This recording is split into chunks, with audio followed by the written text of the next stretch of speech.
L'invité du jour est Rabir. Il est l'auteur du livre intitulé Les frontières de l'ombre.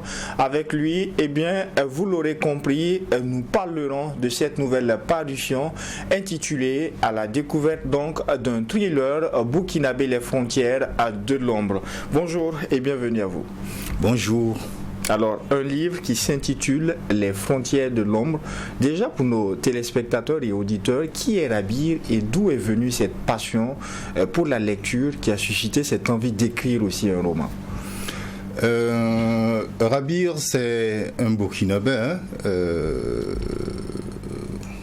somme toute normale, et donc qui a sa part de vie privée, mais qui avide de lecture et surtout grand amateur de romans d'espionnage, de romans policiers. Et donc voilà, c'est ce qui m'a inspiré. Et donc parce que je me suis rendu compte qu'il y avait un certain vide au niveau de l'offre littéraire au niveau du Burkina, et donc j'ai essayé de proposer quelque chose pour combler. Alors, Les frontières de l'ombre, pourquoi un tel titre ? Et de quoi parle-t-on exactement dans ce livre? Les frontières de l'homme, c'est un peu pour imager le milieu du renseignement, parce que c'est un milieu qui est très protégé. Et donc, tout ce qui se passe avec une grande confidentialité. Et donc, j'ai pas trouvé mieux que l'ombre pour essayer de décrire cet environnement. Et de quoi est-ce qu'il est exactement question dans le livre? Alors, la problématique principale, c'est, je dirais, pénétrer un environnement hostile pour essayer de collecter un maximum de renseignements en vue de déjouer un complot international qui menace la survie des pays qui partagent en commun la zone des trois frontières, à savoir le Mali, le Niger et le Burkina. D'où vous est venue cette inspiration d'aller sur une telle thématique dans un livre?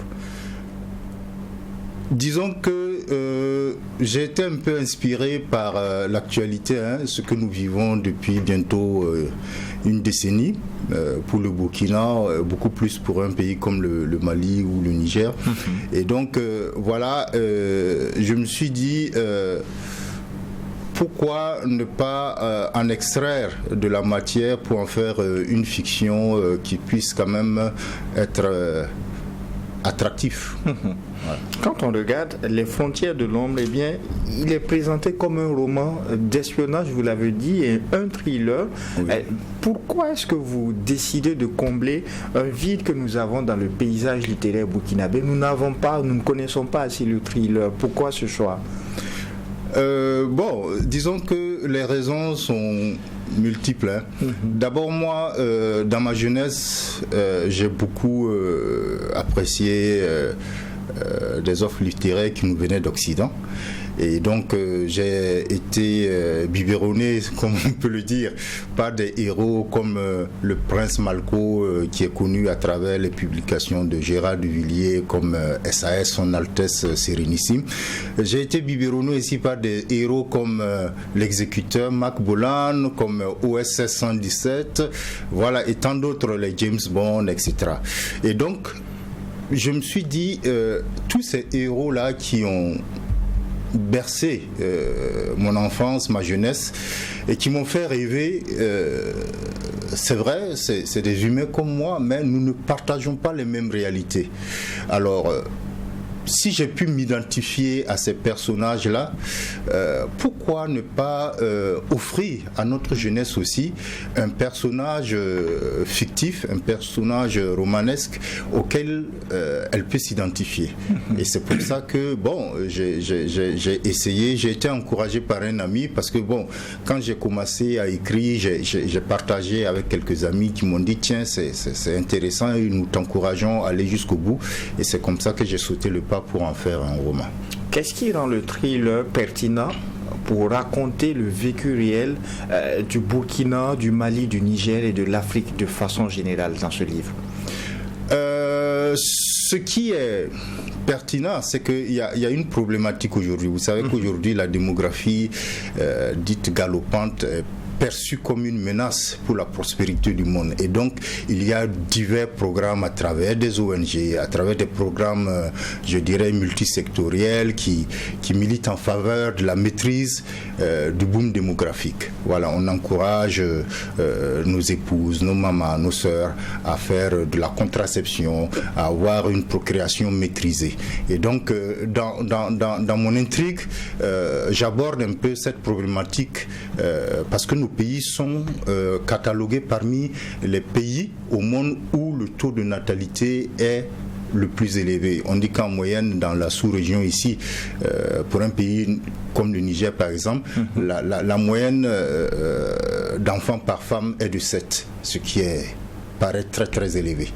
Voilà. Est-ce que c'est ce qui fait dire au niveau de la page 64 du livre, je permets à ceux qui ne l'ont pas encore acheté d'avoir un goût, c'est pourquoi cette organisation cherche à réduire la population du Sahel, une région riche en ressources mais politiquement instable, affaiblie par les attaques terroristes et ainsi faciliter son contrôle par des puissances extérieures. Oui, c'est vrai. L'œuvre est une œuvre de fiction, mais elle se greffe aussi sur des réalités que nous ne pouvons pas ignorer. Aujourd'hui, il y a des enjeux qui sont bien réels. Et si au niveau de la gouvernance de nos États, il n'y a pas de contre-mesures pour pouvoir faire face à certains desseins qui ne sont pas avoués, il va de soi que dans quelques années, nous risquions de regretter les résultats de certains programmes qui nous sont proposés sous des dehors alléchants. Parce que la population est une richesse. La ressource humaine est la première richesse de toute nation. Prenez la Chine aujourd'hui, elle est riche. De par sa population, elle a un marché intérieur phénoménal. Et donc, tout le monde se rue là-bas. Et donc, si nous nous multiplions entre griffes, ça ne peut qu'être bénéfique pour nos États parce qu'il y aura la meilleure matière qui est la ressource humaine à la disposition de l'État qui pourra insuffler à travers cette ressource précieuse-là le développement du pays. Quand on regarde le personnage principal au niveau du livre, Yacouba Yiriga, alias Ouaï, quand on regarde, c'est un personnage qui est résilient, fier de ses origines, qui n'hésite pas à défendre sa patrie, et d'où son espionnage et son côté journaliste. Quelles sont les valeurs identitaires burkinabées que vous essayez de faire ressortir à travers son personnage? Je suis d'abord focus sur le patriotisme. Ce pays, nous l'avons hérité de nos parents, de nos grands-parents, de nos ancêtres. C'est un pays qui existe depuis des siècles, pas dans sa forme actuelle telle que nous la connaissons, mais même si je me réfère à cette forme contemporaine de notre pays, le Burkina Faso, qui existe depuis bientôt 8 décennies, je dirais que c'est un pays que nous devons protéger. C'est un patrimoine commun à tous que nous devons défendre. Et donc, pour défendre le pays, il faut avoir la fibre patriotique. Il faut aimer ce pays. Tout commence par là. Voilà. Et qui nous offre tout. Un espace de vie, un espace pour s'épanouir. Et donc, si nous ne défendons pas ce patrimoine, notre raison d'exister n'est plus. Voilà. Et donc, le patriotisme, à mon avis, aujourd'hui, est une valeur qui doit être inculquée à tous les Burkinabés depuis leur plus jeune âge. Et c'est cette valeur et la résilience que vous voulez faire comprendre à la jeunesse aussi à travers ce livre. Oui, parce que nous n'avons qu'un seul Burkina, et si nous ne prenons pas garde, nous perdrons ce patrimoine inestimable. Quand on regarde aussi dans le livre, on ne peut cacher la fierté que l'on a de voir l'émir du Liptako, qui est représenté en fin du livre.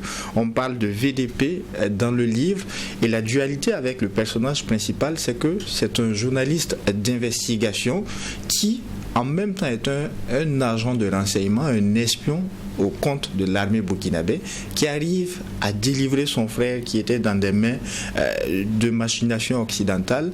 Quelle est, à travers cet aspect, la dualité que vous essayez de montrer entre journalisme d'investigation et aussi quelqu'un qui est engagé pour son pays, qui fait justement de l'enquête, de l'espionnage et tout? Est-ce qu'il s'agit vraiment d'une dualité? Non. Je pense que je fais ressortir en quelque sorte le lien entre l'information qui est la base de l'efficacité du renseignement. Nous sommes des êtres consommateurs d'informations. Aujourd'hui, prenez, je vais un peu m'écarter. Voilà. Prenez le phénomène des réseaux sociaux aujourd'hui. Tous ceux qui sont en possession d'un téléphone, un smartphone, sont scotchés pratiquement à leur écran et ils sont, je dirais, avides d'informations. On scrolle, comme on dit, voilà, on passe d'un réseau à un autre, on avale des informations. Et aujourd'hui, il est difficile même de faire la part des choses entre ce qui est vrai et ce qui est faux, ce qu'on appelle le fake. Et donc, pour revenir à votre question, je dirais que en matière de renseignement, il ne saurait y avoir une efficacité sans une matière, une substance informationnelle conséquente. Et donc, quelqu'un qui a des compétences en matière d'investigation, de débroussaillage, de l'information brute, pour en faire quelque chose de potable, entre griffes, dans le domaine du renseignement, ne peut que être percutant. Voilà. Parlez-nous du projet Anubis au sein du livre. Pourquoi déjà ce nom pour déterminer le projet, ce nom qui on sait a des origines égyptiennes avec le dieu égyptien en question? Pourquoi donner ce nom à un tel projet implanté au niveau de la zone des 3 frontières et à plusieurs mètres sous terre? Oui, c'est un peu aussi pour traduire un peu le côté nébuleux de l'intrigue. Quand on se reporte à l'Égypte ancienne et qu'on revoit un peu les différentes péripéties autour de la naissance d'Anubis, le parallèle peut être fait par rapport à ce que je retrace dans l'intrigue pour souligner son côté nébuleux et surtout son côté pervers, parce que si vous avez lu l'ouvrage, vous verrez que en fait, le projet est présenté comme un programme salvateur pour la sous-région, alors qu'en réalité, en réalité, ce qui se fait par derrière, je ne veux pas spoiler aussi l'intrigue pour ne plus donner envie aux lecteurs de le découvrir par eux-mêmes, mais ce qui se passe par derrière est aux antipodes de ce qui a été annoncé. Voilà. Vous accordez une importance justement à la zone des 3 frontières, d'où le choix en fait d'implantation de ce projet.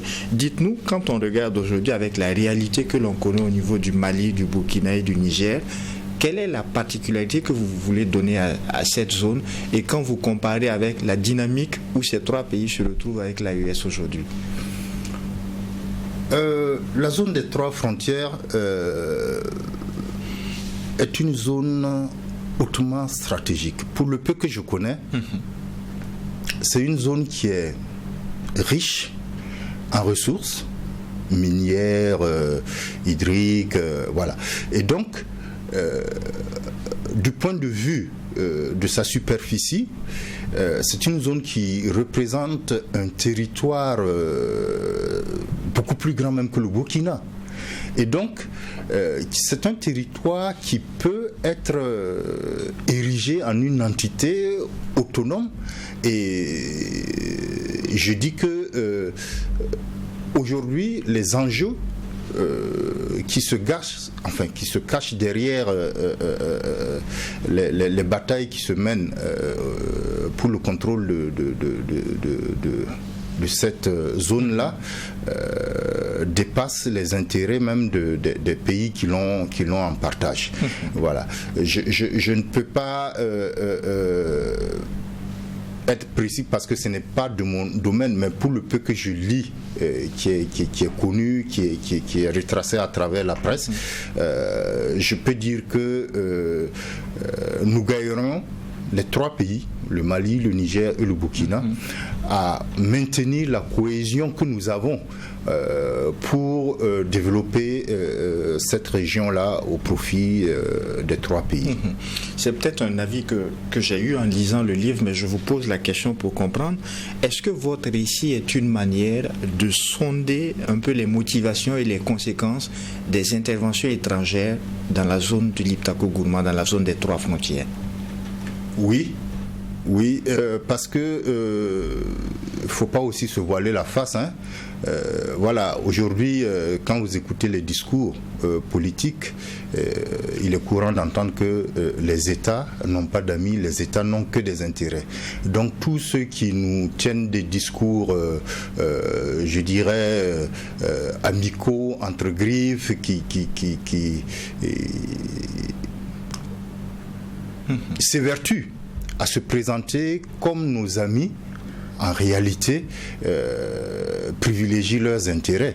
Si leurs intérêts sont menacés, l'amitié ne pèse plus lourd sur la balance.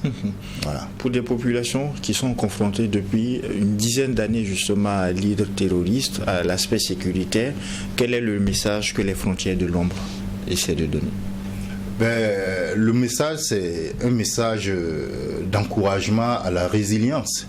Le monde est une jungle, et donc voilà, ceux qui brillent sont ceux qui s'appuient sur les autres, qui piétinent les autres pour pouvoir émerger et briller sous les feux de la rampe. Et donc aujourd'hui, nos pays n'ont pas d'autre choix que d'être résilients dans cet environnement, je dirais, de prédation où tout est bon pour s'accaparer les richesses au profit de ses propres populations.